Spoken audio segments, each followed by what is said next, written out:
Hey guys, it's me, Amaterasu, back with another What If. And as you can already tell, I've made a few changes to the channel. All of my videos are gone. Well, they're not gone, but let me tell you something.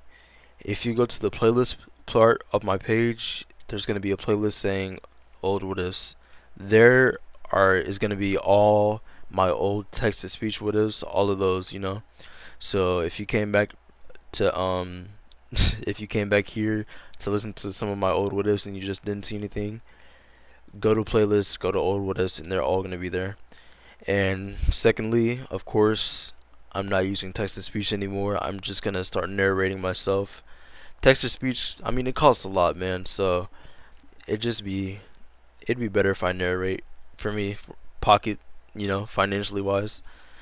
Um, And the third and final change I've made is instead of using other people's fan fictions that I got on AO3 and fanfiction.net, I'm gonna be creating my own what ifs from scratch. For example, like Zether or Crown Fiend or Salad Sand. I'm just gonna wing it. Um, and with my first what if in this kind of way, I'm choosing to do what if Deku had a half and half quirk, my own iteration on that. So yeah, I hope it's alright. It's gonna take some getting used to. My first time it's not gonna be the best, but let's just hope I can improve over time. And yeah, sorry for all the yap. And without further ado, roll the intro. Hey Ross, sauce it up.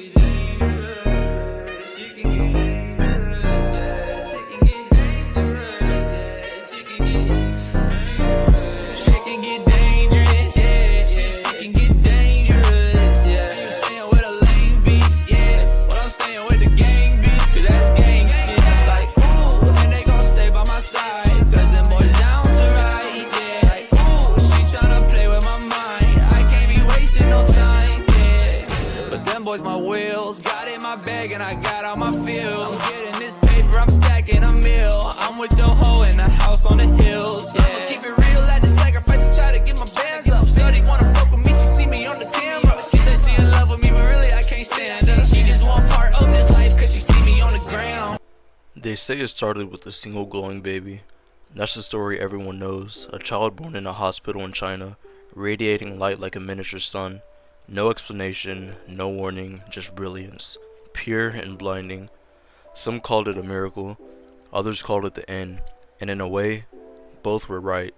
No one knew what to make of it. The medical world scrambled for answers, governments issued statements, the internet exploded, and conspiracies ran wild. But before anyone could adjust to that first anomaly, more appeared.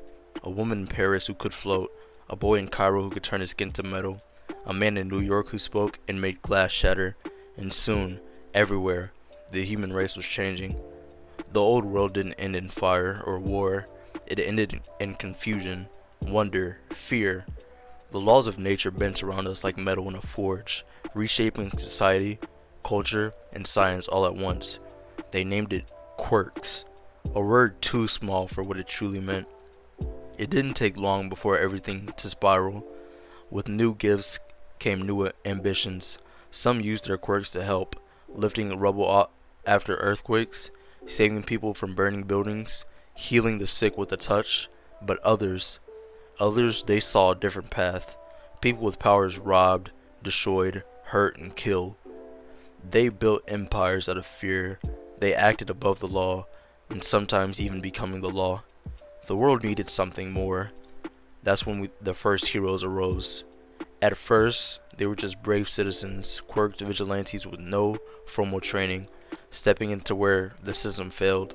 It was chaos, but it was hope. Eventually, the world caught up, governments regulated them, schools trained them, and the age of pro-heroes began. Today, you see them everywhere, on TV and headlines, on billboards, icons of peace, gods among men. People worship them like celebrities, like myths, like they can do no wrong. But I know better. The truth about this world isn't found in the spotlight. It's buried deeper, hidden, Twisted behind every bright hero, there are shadows long enough to shallow them whole. 4 years before the birth of Izuku Midoriya, in a dimly lit nightclub tucked away in the corner of a buzzing Tokyo street, music blaring, lights flickering, smoke in the air thick enough to choke a lesser man, and in the middle of that chaos sits Hisashi Midoriya. Now this isn't the loving, absent father figure people make jokes about in the main story. Nah, this Hisashi is a different breed. I mean, dark suit, slicked back hair, smile too clean for someone who's got blood on their hands. A man who knows exactly how to look harmless, because the best kind of monster is one that doesn't look like one. He leans against the bar, glass in hand, watching the crowd when his eyes lock onto her, a woman with soft brown hair and tired eyes, sitting alone at the corner booth. Her name is Now, and in another life, she was supposed to marry Kataru Shimura and raise a boy named Tenko, but fate, as always, likes to take detours. Hisashi slides in smooth. "Rough night?" he says, voice low, casual. She gives a forced laugh, and before long, they're talking like old friends. She tells him about her job, her dreams, and how she hates the city, but can't afford to leave. And Hisashi, being the manipulative bastard he is, listens just enough to make her feel seen. Hours pass, drinks flow, and one thing leads to another. And before the night's over, Nao's pregnant. But when the morning hits, the bed's empty. Hisashi's gone, not even a note, because that's just the guy he is. 8 years later, in a cramped apartment on the far side of Japan, we see Nao and her son who was born into struggle. The boy has ghostly white hair, and his name is Tamura, a name that means to mourn, a fitting name for a child born from abandonment. Life in Kurahama City is hell. Buildings have collapsed, alleys that reek of rot and desperation. Now works 2 jobs, sleeps 4 hours a night just to keep a roof over their heads. And Tamura? He grows up with nothing but cracked walls and the sound of his mother crying herself to sleep. But the world doesn't pity kids like Tamura. To the neighborhood brats, he's just another quirkless nobody. Every day they remind him of that, beating him down, mocking him, calling him weak, and every day he tells himself the same lie. I'm not quirkless, I'm just a late bloomer. Meanwhile, back in Mustafu, Hisashi moved on. 2 years after that night with Nao, he meets a kind woman named Inko. She's soft, gentle, the kind of person who sees good in everyone. Hisashi plays the part well, and he marries her. Tells her that he works overseas, and soon enough, they have a child. A boy with jet black hair with a ghostly white patch of hair on the right side of his head, who they decide to name Izuku. Now from the outside, the Midoriyas look like the perfect little family, but that's just the surface, because while Inko's putting Izuku to bed, Hisashi's sneaking out at night, running jobs, laundering cash, and working under the Lord of Darkness, all for one. See, Hisashi's quirk isn't fire breathing or anything flashy. It's decay, like Shigaraki's but weaker, slower, though still lethal in the right hands. He uses it to make problems disappear permanently. And one night, deep in the shadows of a warehouse on the outskirts of the city, Hisashi and a dozen other criminals kneel before All for One. The room's cold, metallic, thick with fear. All for One sits in silence, his breathing raspy and heavy from his last fight with All Might. Then, his voice breaks the silence. "I'm dying," he says, "and I require a successor." Immediately, the room erupts, everyone shouting and begging, volunteering to be chosen. And then it happens. That suffocating pressure, that killing intent that hits like a tsunami, and one by one the low-level thugs collapse, gasping for air, unable to move. All for One voice drops into a growl. "None of you are worthy." The silence that follows could cut steel. Then, from the back, Hisashi speaks. "There might be someone, Master. My son. He's young, maybe 8 by now. If his quirk's anything like mine, he could be molded into the perfect vessel for you, my lord." All for One turns his head slightly. Even with the mask, you can feel the smile. "Then bring him to me. But heed this warning, Hisashi." His voice sharpens like a blade. "If the boy is weak, I'll erase you, your family, and both of your sons from existence. The air goes cold. Hisashi bows his head, sweat sliding down his neck. Uh, Understood, master. And just like that, the hunt to find his eldest son begins. About a month later, Hisashi is taking Izuku to the Quirk doctor, the same one every child in Musafu goes to when their quirk manifests. Only this time, the doctor got a second job, one under the same man Hisashi serves, Dr. Ujiko. Izuku's bouncing in excitement, especially after seeing how earlier that week Bakugo had manifested his quirk, with it being an awesome explosion one. He himself had just turned 4, bright-eyed, talking about how he wanted to heal people like his mom, thinking that, with the abilities to heal himself and others, being a hero would be a piece of cake. Hisashi just sits quietly beside Inko, forcing a smile. Dr. Ujiko greets them, with that same fake warmth, running his tests while pretending not to recognize Hisashi. When the scans finish, he adjusts his glasses, trying to hide his grin. Well, well, he says. It seems your son isn't just gifted, he's exceptional. Inko's eyes widen. Really? Ujiko nods. Yes, he's inherited quirks from both of you, a rare hybrid manifestation. Izuku beams, clapping his hands together. I knew it! I can heal people like Mom! Ujiko smiles, but his tone darkens. That's only half true. You see, young Izuku also carries a destructive ability similar to his father's quirk. Hisashi freezes. His touch. Izuku continues. His touch can decay matter down to dust, but unlike his father, he doesn't need 5 fingers. 1 is enough, and there's another variable. The more emotional he becomes, the faster it spreads, the more unstable it gets. The room goes quiet. Izuku's too busy smiling to notice the horror creeping up his father's spine. Ujiko wraps up the test, handing Iko a few pamphlets about quirk safety. She thanks him, oblivious. The family leaves, all except Hisashi, who stays behind. The door closes, and the master drops. Any progress finding my eldest? Hisashi mutters. Ujiko shakes his head. No trace. Kurahama's a wasteland. We'll need more time. Hisashi slams his fist against the counter. We don't have time. You know what it will do if I don't deliver? The doctor smirks. Then perhaps you should consider a substitute. Hisashi looks up, narrowing his eyes. Think about it, Ujiko says, leaning in close. Why chase a ghost when you've got something better right in front of you? Izuku's quirk is powerful, and he's young enough to shape. All for One wants a successor, not a name. You can give him that.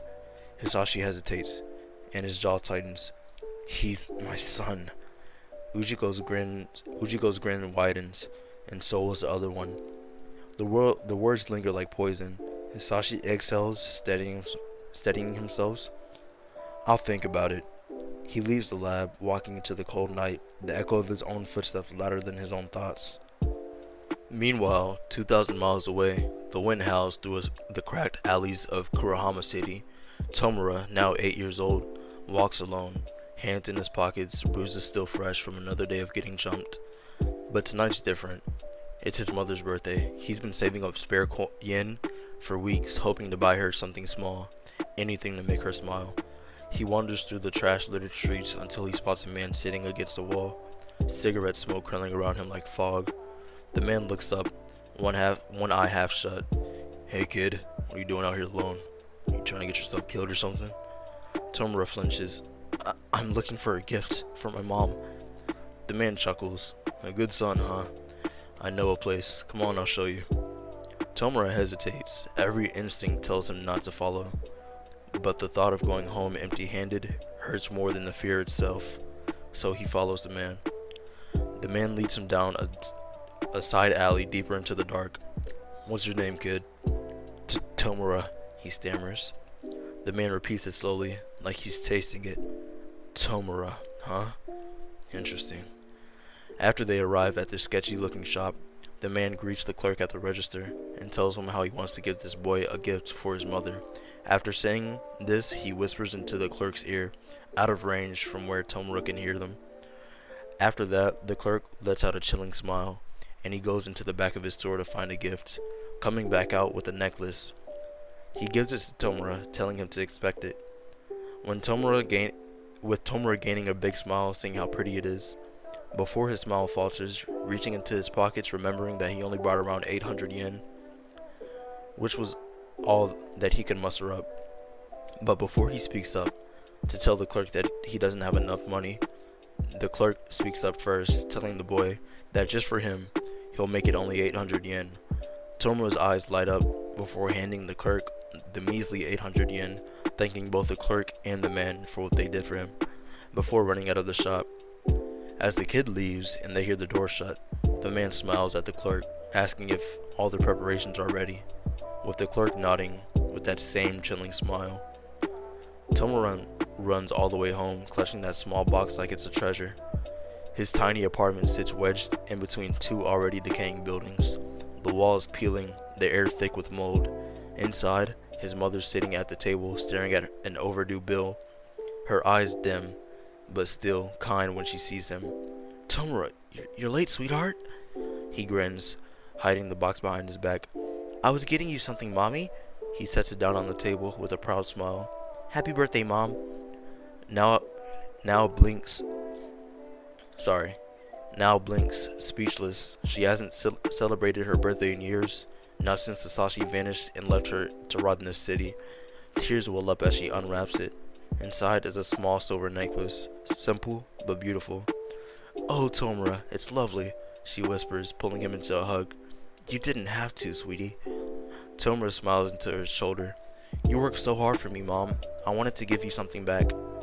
She holds him tighter, and for a moment, all the pain, all the hunger, and all the loneliness disappears. But then, the door clicks. Now it freezes. It's nearly midnight. Nobody visits them. She lets go of Tomura slowly, eyes narrowing towards the door, until the door creaks open, and three men step inside, dressed in black, with their faces hitting and their voices cold. All right, lady," the one in front says. "You got something our boss wants." Now stands up. "What are you talking about? Who are you?" The man doesn't answer. He just points at the necklace. "That's ours." Tomura stares at them, confused, stepping closer to his mom. "Mom, what's happening?" Before anyone can move, the second man shoves her. "Hand it over before things get ugly." She stumbles, shielding Tomura behind her. "Please, he's just a child." The leader sighs. "Fine, we'll do this the hard way." He grabs her arm, and that's when everything snaps. Something deep inside Tomura breaks. The fear, the humiliation, the rage that's been buried under years of bullying and hunger, it all bursts out all at once. His breathing gets heavier, his vision starts to blur, and his hand twitches. "Let go of my mom," he whispers. The man smirks. "Or what, kid?" Tomura's fingers graze the man's sleeves, just barely, and then the man screams. His arm turns gray, crackling like dried clay. The rot spread fast, faster than anyone can react. Flesh crumbles, muscle dissolves, and bone collapses into dust. Within seconds, the man is nothing but ash on the floor. The other two men panic. One reaches for his weapon, but Tomura's already crying, shaking hands, clutching his head. Stop touching my mom," he screams. The second man's legs disintegrate before he can even take a step. The third doesn't even make it touch the door. The room fills with the sound of crumbling, collapsing life. Now reaches for him, trembling. "Tomura, stop. Please, it's okay, honey. I'm fine. It's..." But then, she touches him. Her hand turns gray, and Tomura freezes. His tears stop mid-fall. "Mom?" Now his eyes go wide with horror, but she still smiles through it, forcing her last words. "It's okay, sweetie. I love you." And then all of a sudden, she's gone. The house goes silent, except for Tomura's sobs. He claws at the floor, shaking, calling her name over and over until his voice breaks. Dust fills the air like fog, coating his skin, sticking to his tears. And when the police finally arrive, all they find is a collapsed apartment and a trembling boy sitting in the ruins, surrounded by ash that used to be people. By morning, it's all over the news. Tragedy in Kurahama. Child allegedly kills 30 people, including his own mother. And miles away, in a quiet Mustafa apartment, Hisashi stares at the TV screen in silence.